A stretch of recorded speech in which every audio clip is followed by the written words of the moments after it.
this style staple. Melania looks comfy and casual in her favorite gingham shirt and a White House cap as she and President Trump serve lunch to the Florida Coast Guard on Thanksgiving. As First Lady of the United States, and mother to a beloved son, Melania Trump undoubtedly has plenty to be thankful for. But the 46-year-old made sure to share the love on Thanksgiving, giving back to some of the men and women who worked tirelessly to help others during in the aftermath of Hurricane Harvey in Texas. Melania and her husband, President Donald Trump, 71, who are spending the holiday at the family's exclusive Mar-a-Lago resort in Florida, took some time out of their day to meet with members of the state's Coast Guard, joining the hard-working servicemen and women at their station in Riviera Beach in order to serve them lunch. The First Lady dressed very casually for the occasion, donning a pink gingham shirt from J. Crew, the same 2012 design that she modeled back in August when she, Donald, and their 11-year-old son Barron returned to the White House from Camp David. Mother of one, Melania paired her laid-back shirt with a pair of dark trousers, and an official White House baseball cap, eschewing her Flotus-printed hat in favor of the new white trim design. She also left her trademark heels at home, opting instead to wear a pair of casual sneakers. Completing her casual, comfy style, Melania pulled her long brunette locks back into a ponytail, tucking it through the gap in her hat, and wore minimal makeup, just her signature bronzer and nude lip. Melania looked happy and relaxed as she and the president addressed the dozen or so servicemen and women, thanking them for their continued efforts, and particularly highlighting the incredible work they did in the days and weeks after Hurricane Harvey. After speaking with the group, the first couple then served lunch to the men and women, before happily posing for some pictures with the uniform-clad workers. Taking to her Twitter account, Melania shared several of the pictures, showing herself shaking hands with a number of the Coast Guard members, posing with the whole group, and handing out sandwiches, chips, and other tasty treats. "Thrilled to spend part of our Thanksgiving W the local Coast Guard station in Florida," she wrote alongside the snaps. "Thank you to all members of the military who keep us safe." President Trump, meanwhile, opted for a slightly more serious topic of discussion, the sale of military equipment to foreign countries. He explained candidly that he tries to make sure that the military equipment the US sells abroad is not quite as good as what the country keeps at home. "I always say, make ours a little bit better," he said. "Keep about 10% in the bag." And that same logic apparently extends to material sold to the country's closest allies, with Trump explaining, "You never know about an ally. An ally can turn. Nobody has the equipment that we have." He added that the country is doing really well, pointing to stock market records and his efforts to roll back regulations and beef up the military.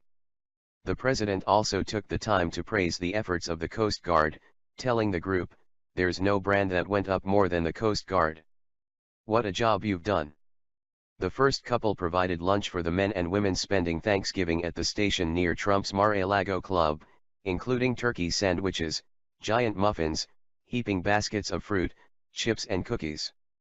They were then set to return to the luxury resort in order to enjoy private Thanksgiving celebrations with their family, friends, and some of Trump's inner circle, a group which is though to include his daughter Ivanka, her husband, White House Special Advisor Jared Kushner, and their 3 children, Arabella, Joseph, and Theodore. There was no rest for the wicked before they headed off for their long weekend away, however. This week, Melania began preparations for Christmas at the White House this week, first receiving the official tree on Monday, along with her son Barron, and then beginning the all-important task of decorating it, and the building itself. Melania shared pictures of herself, taken across a couple of days, on Twitter on Wednesday afternoon in which she can be seen hanging ornaments on a tree, putting some finishing touches to a bow on a wreath, and admiring the traditional gingerbread White House along with the official pastry chefs who are responsible for preparing the tasty creation each year. She even managed to maintain a suitably wintry outfit while decorating, opting to keep a warm coat on, despite being inside the White House. Some of the pictures, which show Melania admiring the gingerbread house, and then decorating it with a tiny wreath made of icing, appear to have been taken shortly after she and son Barron oversaw the arrival of the official White House tree. In them, Melania is wearing the same festive red turtleneck sweater, black trousers, and knee-high leather boots she was pictured in when the tree was delivered to the White House, as well as the same warm red and blue plaid coat she had on to keep out the winter chill. Others show Flotus in a chic beige dress as ties a bow on a wreath, and puts up official White House-themed decorations on a small tree, which she does while wearing a matching collared coat, again despite being indoors, with her hair left in loose waves around her shoulders. Melania shared the images on her official Twitter account, along with the caption, "Preparations are underway to celebrate holidays at the White House." It has certainly been a festive week for the Trump family.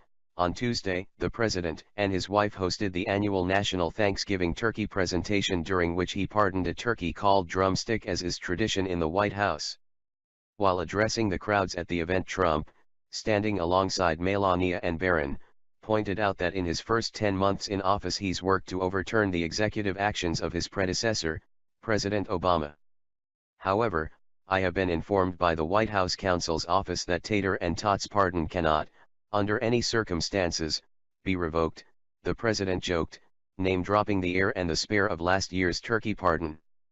For this event, Melania once again ensured her outfit matched the very fall-focused occasion, wearing a brown skirt and a rust-colored turtleneck, while donning a brown floral jacket around her shoulders for warmth. The coat featured several large flower-shaped patterns in autumnal rusts, reds, and creams. Shortly after the ceremony, the Trump family headed to celebrate the holidays at the president's exclusive Mar-a-Lago resort in Florida, where he traditionally hosts family, friends, and close contacts for a lavish dinner in celebration of Thanksgiving. But before that, and before the turkey pardoning fun, Melania and Barron had their own festive responsibility, welcoming this year's official White House Christmas tree. Barron, who is Trump's youngest son, and his only child with Melania, hasn't been spotted much since moving to Washington, though President Obama and First Lady Michelle Obama often enlisted the help of daughters Sasha and Malia around the holidays. Monday's appearance by the two Trumps, however, was short and sweet. First, a horse-drawn carriage pulled up this year's tree, which will eventually be situated in the Blue Room. The White House's giant Christmas trees almost always fill the entire room. This year's tree was provided by the Chapman family of Silent Night evergreens, located in Endeavor, Wisconsin. They were the winners of the National Christmas Tree Association National Tree Contest. The winners of the contest have provided the official White House Christmas tree since 1966, the White House said. Melania stepped onto the north portico, sporting the same black slacks, heeled boots, red turtleneck sweater and plaid trench coat she wore in the images later shared on her Twitter account. A dressed-up Barron was wearing a white button-down shirt and a jacket and slacks with boots. The two Trumps greeted the horse-drawn carriage and spent about a minute surveying the tree before going to meet and take pictures with the Chapman family.